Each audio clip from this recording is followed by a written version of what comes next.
பொதுக்காலம்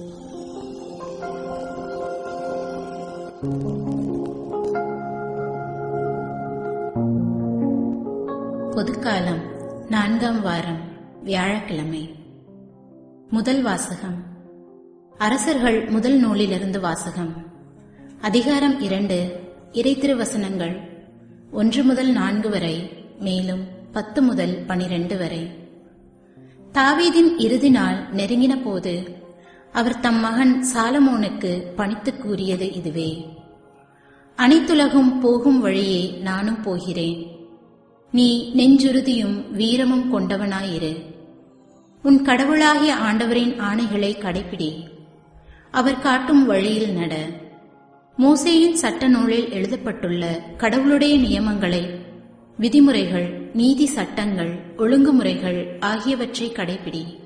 இப்படி செய்தால் நீ செய்யும் காரியங்களிலும் செல்லும் இடங்களிலும் வெற்றி காண்பாய். ஏனெனில் ஆண்டவர் என்னை நோக்கி, உன் மைந்தர்கள் தங்கள் முழு இதயத்தோடும் முழு உள்ளத்தோடும் என் முன்னிலையில் உண்மையுடன் நடப்பார்களானால், இஸ்ரவேலின் அரியணையில் அமர்வதற்கேற்ற ஒருவன் அவர்களுள் இல்லாமல் போவதில்லை என்று எனக்கு கொடுத்த வாக்கு அப்போதுதான் நிலைத்திருக்கும். பின்னர் தாவீது தம் மூதாதையருடன் துயில் கொண்டு தாவீதின் நகரில் அடக்கம் செய்யப்பட்டார். தாவீது இஸ்ரேலின் மீது ஆட்சி செலுத்திய காலம் 40 ஆண்டுகள். அவர் எபிரோனில் 7 ஆண்டுகளும் எருசலேமில் 33 ஆண்டுகளும் ஆட்சி செலுத்தினார். சாலமோன் தம் தந்தை தாவீதின் அரியணையில் அமர்ந்தார். அவருடைய ஆட்சி உறுதியாக நிலைநாட்டப்பட்டது. இது ஆண்டவர் வழங்கும் அருள்வாக்கு. இறைவா, உமக்கு நன்றி. நற்செய்தி வாசகம். மார்க்கு எழுதிய நற்செய்தியிலிருந்து வாசகம். அதிகாரம் 6, திருவசனங்கள் 7 முதல் 13 வரை. அக்காலத்தில் இயேசு 12 வரையும் தம்மிடம் வரவழைத்து அவர்களை இருவராக அனுப்பத் தொடங்கினார். அவர்களுக்கு தீய ஆவிகள் மீது அதிகாரமும் அளித்தார். மேலும் பயணத்திற்கு கைத்தடி தவிர உணவு, பை, இடைக்கச்சையில் செப்பு காசு முதலிய வேறு எதையும் நீங்கள் எடுத்துக்கொண்டு போக வேண்டாம். ஆனால் மிதியடி போட்டுக்கொள்ளலாம். அணிந்திருக்கும் அங்கி ஒன்றே போதும் என்று அவர்களுக்கு கட்டளையிட்டார். மேலும் அவர், நீங்கள் எங்கேயாவது ஒரு வீட்டுக்குள் சென்றால் அங்கிருந்து புறப்படும் வரை அவ்வீட்டிலேயே தங்கியிருங்கள். உங்களை எந்த ஊராவது ஏற்றுக்கொள்ளாமலோ உங்களுக்கு செவி சாய்க்காமலோ போனால் அங்கிருந்து வெளியேறும் பொழுது உங்கள் கால்களில் படிந்துள்ள தூசியை உதறிவிடுங்கள். இதுவே அவர்களுக்கு எதிரான சான்றாகும் என்று அவர்களுக்கு கூறினார். அப்படியே அவர்கள் புறப்பட்டுச் சென்று மக்கள் மனம் மாற வேண்டும் என்று பறைசாற்றினார்கள். பல பேய்களை ஓட்டினார்கள். உடல் நலமற்றோர் பலரை எண்ணெய் பூசி குணப்படுத்தினார்கள். இது கிறிஸ்து வழங்கும் நற்செய்தி. கிறிஸ்துவே, உமக்கு புகழ்.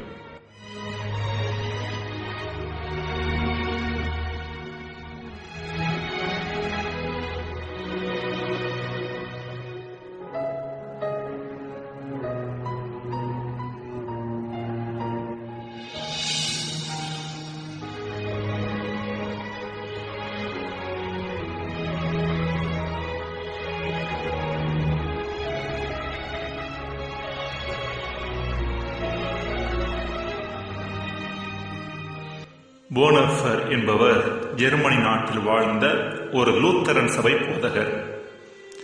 2ஆம் உலகப் போர் சமயத்தில் ஹிட்லர் யூதர்களை சித்திரவதை முகாம்களில் அடைத்து வைத்து கொடூர சித்திரவதைகளுக்கு உள்ளாக்கிய போது அதற்கு எதிராக உரக்க பேசியவர்.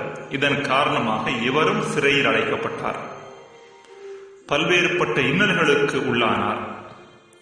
சிறையில் இருந்தபோது கிறிஸ்துவை பின்பற்றுவதன் காரணமாக நாம் எப்படிப்பட்ட வித்தியாசமான வாழ்க்கை வாழ வேண்டும் என்பது குறித்து எழுதினார்.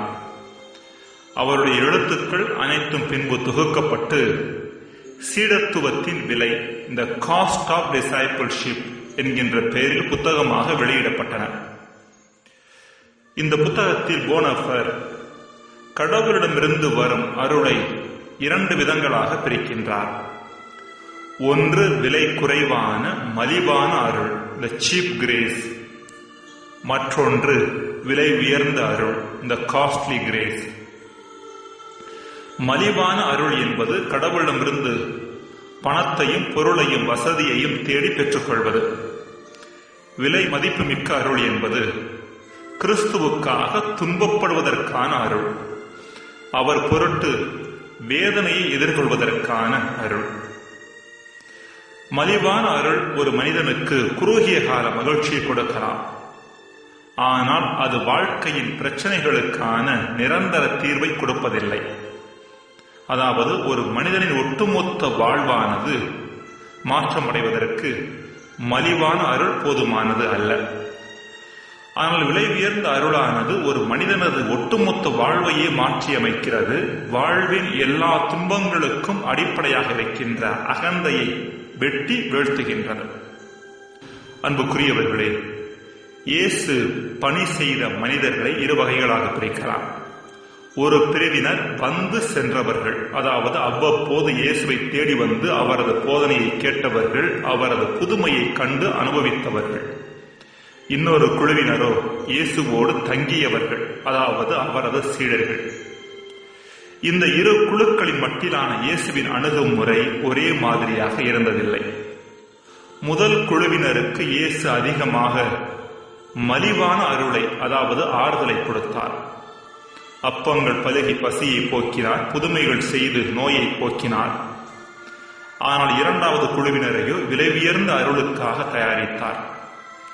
அவர்களுக்கு முன்பாக துன்பம் என்கின்ற சவாலை வைத்தார். தன்னை பின்பற்றுகிறவர்கள் தனது அகந்தையையும் ஆணவத்தையும் இழக்க வேண்டும் என வலியுறுத்தினார். ஏன் தன் உயிரை கொடுக்கக்கூடிய அளவிற்கு கூட அன்பு செய்ய வேண்டும் என்று சொன்னார். ஜெபம். இறைவா, எம் வாழ்வில் வரும் துன்பங்கள் கூட உம் அருளின் வெளிப்பாடு என்பதை உணர்ந்து அவற்றின் மட்டில் சரியான மனப்பக்குவம் கொள்ள வரம் தாரும். ஆமென்.